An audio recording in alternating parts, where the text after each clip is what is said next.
Hello, everyone. It's me, Crystal, and this is the segment I like to call Queen in Waiting. So, for those who don't know, I am actually single. I have been in my waiting season for about 3.5 years now, so it's been a minute.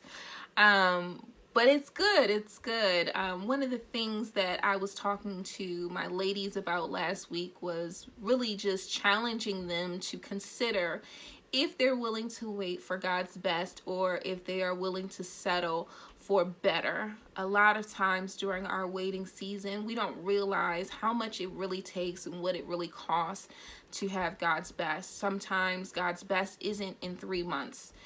Sometimes it takes more than 2 years. I'm pushing 4.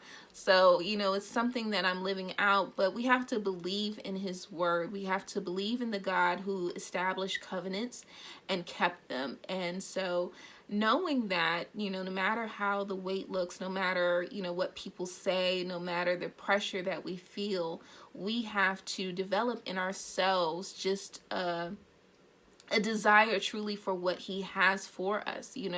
God's way is the best way. And thank God that He has grace for us where we have fallen short. And sometimes that means waiting a little longer. Sometimes it means that we have to pay a little bit more on the back end in the way of recovery. But that's okay. His promises are still true.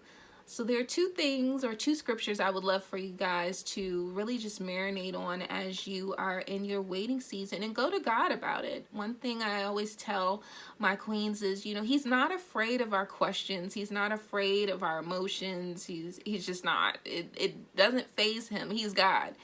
But when we give Him those moments, when we invite Him into that intimate space, it allows Him to speak back to us. It allows Him to encourage us. It allows Him to just give us that extra push, the strength and the encouragement or the faith that we need to continue to walk out this kingdom life.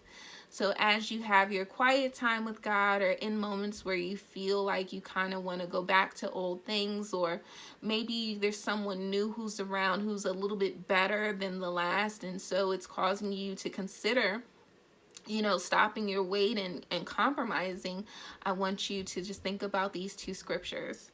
The first one is Proverbs 10:22.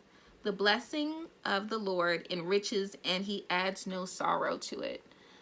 So if we think about an investment, someone's not going to invest their time, they're not going to invest their energy, their love, their resources in something they don't believe in. And God is no different. So if God is taking you through a season where He's been growing you, your identity is getting stronger, you're beginning to walk in purpose, your heart is lighter because you've been healing and just growing with Him, you're starting to shine. He's not going to do all of that to send you a counterfeit. He's not going to do all of that to send you something that's better but pulls you away from Him. That's better, but now you're starting to forsake the promises that you gave to Him. Now you're not going to church. Now your boundaries are starting to fall. So we have to remember that what He has truly is best, and it's always going to be in alignment with His word, but also with His character, and it should pull us closer to who He is. The second one is Matthew 7:11. If you then, though you are evil, know how to give good gifts to your children, how much more will your Father in heaven give good gifts to those who ask Him? So just keep in mind, when our children have birthdays or, Christmas, or even if you don't have kids and your parents or your loved ones and friends say, hey, what did you want for your birthday? Or, I would love to do something special for you.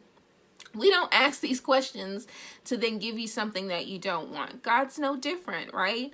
So when we pray and we intercede for our kingdom husbands and wives, God is not going to then give us the frog, right? He's not going to give us something that is beneath who He is. He's going to give us His very best. We just have to decide consistently over and over, whatever that time period looks like, that we're going to stay strong, we're going to stay true to our part of the promise, and we're going to fulfill the the requirements on our end to live holy, so that as we do our kingdom mission, as we should already be working in the field, as we continue to heal, as we continue to grow stronger in our relationship with him, he can deliver whatever that package is in his perfect timing.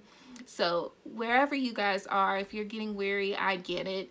It's an up and down roller coaster. Some days are really great and some days aren't so great. But just know, no matter where you are, God is in the blessing business. He does have great and perfect plans for you. You just got to stay strong and remember that his promises never return unto him void. Until next time.